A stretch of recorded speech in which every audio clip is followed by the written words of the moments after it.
Good morning সবাইকে। সকালের সুন্দর পাখির ডাক শুনে আজকে ব্লগটা এখান থেকে শুরু করব। দেখো নাড়ু আমার জন্য কি এনেছে, ধুন্দুল। এই দেখো কত দানা, দেখেছো? এগুলো এখন বসাবো। আর এর ছোবাও খুব ভালো। আগে আমরা ছোটোবেলায় প্রচুর ব্যবহার করতাম, এখন তার এগুলো কেউ ব্যবহারও করে না, কিন্তু এটা খুব উপকার। আর ওই জন্য এটা আজকে নাড়ুকে বলেছিলাম আনতে, সামনে গ্যারেজ থেকে নিয়ে এসছে। এর গাছও বসাবে। এর কিন্তু যখন প্রথম কচি অবস্থা থাকে এর ফলগুলো কিন্তু খাওয়া যায়, জানো তো, ঝিঙার মতন করে। আর খুব টেস্টও হয়। আমি একটা লাগিয়েছি, তার কদিন খেয়েছি, তো খুব একটা ভালো ফল হচ্ছে না, গাছটা একটাই ছিল। তো ওই জন্য নাড়ুকে বললাম নিয়ে আসতে, নিয়ে এসছে। এখন দেখি অনেক কটা এনেছে। দেখো কদিন আগে দেখিয়েছিলাম তোমাদেরকে এই গাছটা মরে গেছে, তার কিছু ডাল আমি কেটে জলে ভিজিয়ে রেখেছি। দেখো একটা এক্সপেরিমেন্ট করার জন্য আমি তোমাদেরকে দেখাবো বলে আমি এটা এইভাবে রেখেছি। যেগুলোর মাথাতে আমি অ্যালোভেরা দিয়েছি সেই গাছগুলো কিন্তু খুব দ্রুত পাতা বেরিয়ে গেছে, আর যেগুলোর মাথায় আমি কিছু দিইনি সেগুলো কিন্তু ওপর দিকটি করে শুকিয়ে গেছে। তার জন্য যেগুলো শুকিয়ে গেছে আমি দেখলাম যে খুঁটে একটু কোন দিকটা সবুজ ভাবটা আছে সেই জায়গাটুকু রেখে বাদবাকি শুকনো জায়গাটা আমি পুরো কেটে দিলাম। দিয়ে এবার তার মধ্যে অ্যালোভেরা দিয়ে দিয়ে মাথায় রাখছি। যেহেতু অ্যালোভেরাটা ভিজা থাকে আর ওর মধ্যে একটু রসটাও আছে, গাছটা পুরো উপরেও জল পাচ্ছে নিচেও জল পাচ্ছে, তাতে কি হয় দ্রুত পাতাগুলো কিন্তু খুব বেরিয়ে যায়। আর এবার যেহেতু গাছটা আমাকে অনেক বছর ফুল দিয়েছে, বহু পুরনো গাছ, এবার গাছটা জানি না কিভাবে মরলো, মানে খুবই যত্নে ছিল, তবু বয়স হয়েছে হয়তো সেই জন্যই মরেছে। মরার আগে কিছু ডাল মানে অনেক দিনই শুকনো অবস্থায় পড়েছিল, যাতে আমি ওর ডালগুলোকে রেখে দিই, মানে মরার আগে ওর কিছু চিহ্ন দিয়ে যেতে চাইছে। দেখো ওরা বলতে পারে না, হয়তো কিছু একটা সংকেত দিচ্ছে।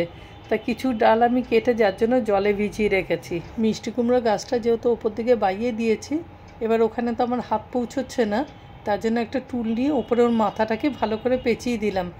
যদি না পেঁচিয়ে দিই তাহলে কী হবে, ও আবার নিচের দিকে নেমে যাবে। গাছটা ঠিক মতন যাতে বাইতে পারে তাই ডগার দিকটা পেঁচিয়ে দিই। কিছুদিন আগে দেখো ওষুধ দিলাম, তারপরেও আবার মিলিবাগ এত ধরেছে, পুরো পাতাগুলো প্রত্যেকটা নষ্ট করে দিচ্ছে। শুধু মিলিবাগ না, ম্যাক পোকা, লেদা পোকা, আরও কত কি পোকা যে আছে ভগবান জানে। সেদিন ঝিঙাগুলো 3টে বেশ বেরোলো, 2টো ঝিঙাকে পুরো শুকনো করে দিয়েছে, মানে ঝিঙাগুলোকে আর বাড়তেই দিচ্ছে না। পাতাগুলো এত বিশ্রী বানিয়ে দিয়েছে, পাতাগুলো সবুজ তো নেই একদম, মানে পুরো পাতাতে কি বলবো, সে খয়েরি খয়েরি রং হয়ে গেছে। যার জন্য আজকে আবারও ওষুধ দিচ্ছি, মানে সকালেও দিচ্ছি আবার কোনো সময় বিকেলেও দিচ্ছি। কদিন আগে মিরাকুলান স্প্রে করেছিলাম, সেটা তোমাদের দেখিয়েছি। রোদের তেজ দেখেছো, এত ঝলকানি রোদ, দেখো কিচ্ছু দেখা যাচ্ছে না। ওষুধ দেওয়ার সময় আমি এগুলো পরে নিয়েছি কেন জানো তো, স্প্রেটা যখন করি তখন হাওয়া দেয় তো প্রচুর, চোখে আর মুখে ভীষণভাবে যায়, তার সাথে মাথাতেও যায়। এবার লিওসিমা অনেক সময় মাথার দিকে চাটে, এবার যাই হোক আমার চুলেতে বিষটাও থেকে যাচ্ছে, তার জন্য এগুলো সব পরে নিয়েছি। ওষুধ দেওয়ার আগে আমি টমেটোগুলো তুলে নিয়েছি, কেন ওষুধ দেওয়ার পরে আর টমেটোগুলো তুলতে পারবো না। তাই নাড়ুকে বললাম তুমি টমেটোগুলো তোলো, আমি ভিডিওটা করছি। নাহলে কি বলো তো, একা হাতে টমেটো তোলার ভিডিও করা দুটো একসাথে হয় না।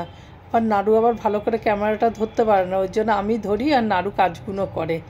কিছু তো একটা করতে হবে বলো, নাহলে ওর ঠিক মতো ওগুলো ধরতে পারবে না, অর্ধেক ওঠে অর্ধেক ওঠে না। প্রচুর টমেটো হয়েছে জানো তো, এবছর এত টমেটো ফলেছে যে তোমাদের কি বলবো। এখন অবধি 25 থেকে 30 কেজি আমরা হারভেস্ট করেছি, আরও এখনও গাছে রয়েছে। এখন যদিও ফলনটা কমে এসছে, তাও মোটামুটি সাইজ ভালোই হচ্ছে, একেবারে যে কম রয়েছে তা না। আবার নতুন করে দেখছি অনেক টমেটো গাছও উঠেছে। অত টমেটো এর আগের বার যেহেতু ফ্রিজে থেকে প্রচুর টমেটো আমার নষ্ট হয়েছে, সেই কারণে কিন্তু এবার টমেটোগুলো আমি এভাবে করে স্লাইস করে শুকো দিয়ে রাখছি। কিছুটা আমি পিউরি করেছি, সেটা এর আগের ভিডিওতে দেখিয়েছি, আরেকবার তোমাদের নালে দেখিয়ে দেবো। আর এগুলো শুকনো করে রেখে দেবো, যখন দরকার হবে অফ সিজনে তখন ওগুলো তরকারির সাথে মিশিয়ে খাওয়া যাবে। কিন্তু শুকোতে টাইম লাগছে জানো তো, এই নিয়ে 2টো রোদ দিলাম, উপরটাতে একটু ঢেকে দিচ্ছি, নালে হাওয়া দিলে না প্রচুর ধুলোবালি আসছে। আচ্ছা তোমাদের একটা এর মধ্যে জিনিস দেখাচ্ছি, আমার কিন্তু ফেসবুক থেকে আর্নিং এসছে জানো তো। ফেসবুকের আর্নিংয়ের টাকাটা আমি এখানে রাখবো, তার জন্য থামস আপের একটা বোতল নিয়ে নিয়েছি পুরনো, ওটাকে ঘটের মতন করে একটু কেটে দিচ্ছি, কেটে দিয়ে ওটাকে কালার করে দেবো, কারণ যে বাইরে থেকে যাতে টাকাটা না দেখা যায়। এবার তাতে কি বলতো, আমি কত টাকা জমাচ্ছি ফেসবুকে, আমার কত আর্নিং হচ্ছে, টোটালটা যখন ভরবে তখনই খুলে কিন্তু তোমাদেরকে দেখাবো। বাইরে থেকে পেনটা করে নিচ্ছি, দেখতেও ভালো লাগবে, আর ভেতরের জিনিসটা বাইরে অবধি দেখা যাবে না। হ্যাঁ, নিচের দিকটা আমি পেনটা করব না, কারণ ওখান থেকে দেখাটা যাতে যায়, টাকাটা যাতে না বার করতে পারি সেই কারণে কিন্তু আমি মুখে ফেভিকল দিয়ে ক্যাপটাকে পুরো আটকে দেবো। কেন বলো তো, আমাদের আবার একটু হাত খুসখুস করে, তো যখনই মনে হবে একটু টাকার দরকার তখনই ওখান থেকে বার করে নেব, যাতে বারটা না করতে পারি, তার জন্য ওটা কিন্তু আটকে দিয়েছি। এবার আমি কেন, কেউ বার করতে পারবে না। আর এবার কত তারিখে কত টাকা আর্নিং হচ্ছে সেই সময় আমি ডেটটা লিখে কত টাকা পাচ্ছি সেটা লিখে রাখছি, তাহলে আমারও বোঝা। এমনি তো ফেসবুকে আমি জানতেই পারবো যে কত টাকা আমি পাচ্ছি, কিন্তু তবুও সেটা কী বলতো আবার খুলে দেখতে হবে, অনেক সময় মনে থাকে না। এবার কত টাকা আমি জমাচ্ছি সেটা দেখার জন্য আমি ডেট আর অ্যামাউন্টটা রেখে দিয়েছি। টাকাটা পেয়েছি আমি অনেক দিন আগে, কিন্তু তোমাদের সাথে একটু লেটে শেয়ার করলাম, তার জন্য সরি। যাই বলো, এটা কিন্তু একটা ড্রিম, মানে অনেক দিন ধরে স্বপ্ন দেখছিলাম যে পাবো পাবো, আলটিমেটলি স্বপ্নটা কিন্তু পূর্ণ হলো। ভাবতে পারিনি যে আমার আর্নিংটাও এসে যাবে। দেখো, আমি একটা স্লাইসার কিনেছি, কিন্তু হ্যাঁ, এটা কিন্তু ফেসবুকের টাকায় না, এটা আমার নিজের টাকাতেই কিনেছি। এই স্লাইসারটা কিনেছি কারণ স্যালাড করার সময় খুব অসুবিধা হয়, ওই ছুরি দিয়ে কাটতে হয় তো একটু মোটা মোটা হয়ে যায়। আমার আগের যে স্লাইসারগুলো ছিল সেগুলোর ব্লেডগুলো নষ্ট হয়ে গেছে, তার জন্য এটা কিনলাম। এটা মিশো থেকে আমি পারচেস করেছি, 138 নিয়েছে। তার সাথে আমাকে 6খানা ব্লেড দিয়েছে, আর ওপরে একটা ক্যাপের মতন দিয়েছে যাতে আলু বা কোনো কিছু ধরলে হাতে না লাগে, মানে ওই ক্যাপটার মধ্যে দিয়ে ঘষতে পারবো। তো স্লাইসগুলো খুবই পাতলা পাতলা হয়েছে আর খুবই সুন্দর, যদিও ব্লেডগুলো বেশি দিন থাকে না, দেখা যাক কতদিন চলে। আজকে এঁচোড় রান্না করব। স্টেশনের দিকে গেলে না এঁচোড়টা কেটে দেয়, জানো তো। এই রবীন্দ্রনগর বাজার টাজার থেকে এঁচোড় আনলে একদম কেটে দেয় না, এরকম গোটা গোটাই দিচ্ছে। তার জন্য নাড়ু পুজো দিয়ে উঠে বললো আমি কেটে দিচ্ছি। আর এমনি আমার এঁচোড় ফেঁচোড় এখন আর কাটতে ভালো লাগে না, মোচা এঁচোড় এখন নাড়ুই কেটে দেয়। আগে খুব কাটতাম, যবে থেকে নাড়ু করা শুরু করলো তবে থেকে আমি একদম বলতে পারো ছুটি নিয়ে নিয়েছি, মানে এইসব দিকে কাটাকাটির মধ্যে আর আমি নেই। যাই হোক, ও এখন এঁচোড়টা কেটে দিচ্ছে, ও আবার বেশ এখন ভালো শিখে গেছে, আগে অতটা পারতো না। তো লেবু টেবু দিয়ে ভালো মতন কষটাকে ছাড়িয়ে দিয়েছে, নুন হলুদ দিয়ে একদম পরিপাটি করে গুছিয়ে জল নিয়ে দেখো বসেছে। এবার কি বলতো, আমি কাটতে গেলে না আমার হাত থেকে আঠাটা যেতে চায় না, ও আবার দেখি এগুলো সুন্দর করে কাটে। তা রান্নাটা ওই এঁচোড়টা করবে, কারণ আমি এর আগে এতবার এঁচোড় রান্না করেছি, আমার এঁচোড়টা না পানসা টাইপের হয়, আর এঁচোড়টা আবার ও দেখি ভালো রান্না করে, তাই জন্য বললাম রান্নাটাও তুমি করে দিও, যেমনি কাটছো রান্নাটাও করে দিও। গরম পড়ে গেছে, পান্তা খাবো বলে তাই চালটা একটু বেশি নেওয়া হয়েছে, তার জন্য আজকে আমরা ভাত বড় হাঁড়িতে বসিয়েছি। এখানে দেখো এঁচোড়টা সেদ্ধ করার জন্য নুন হলুদ আর একটু তেল দিয়ে বসিয়ে দিয়েছে, একটা লেবুর টুকরো দিয়েছে, অল্প একটু জল দিয়ে প্রেসারের সিটি ওই 4-5টা সিটি মারবে। তেজপাতা, এলাচ, জিরা, গোলমরিচ, লবঙ্গ, শুকনো লঙ্কা, ধনে, গোটা ধনে, এই সবগুলোকে নিয়ে একটু ভেজে নিয়ে এবার মিক্সিতে ওগুলো পিষে দেবে। 2টো টমেটো কুচি, 2টো কাঁচা লঙ্কা আর 1 ইঞ্চি আদা, এটাকে একটা পেস্ট কর। তোর ঘরবাড়ি নেই, রান্নাঘরে এক কোনায় গরমের মধ্যে শুয়ে রেছিস, নাটকবাজ। এই নাটকবাজ, তোর ঘরবাড়ি নেই। ভাজা মশলাটাও গুঁড়ো করে নিল। এবার এইদিকে দেখো এঁচোড়গুলোকে আগে ভেজে নিচ্ছে, তারপরে আলুটাকে ভাজলো। সবকটা কিন্তু সেদ্ধ করা, তবু এঁচোড়টা ভেজে নিলে বলছে একটু টেস্টটা বেশি আসে। আর লিও সিম্বাকে একটু তরমুজ দিয়ে দিয়েছি, আজকে সিম্বাটার একদম শরীর ভালো নেই, সকাল থেকে কিচ্ছু খাইনি, তরমুজ দিলাম, মানে ওর মনে গা পাক দিচ্ছে, ওখান থেকে উঠে দেখো সরে চলে গেল।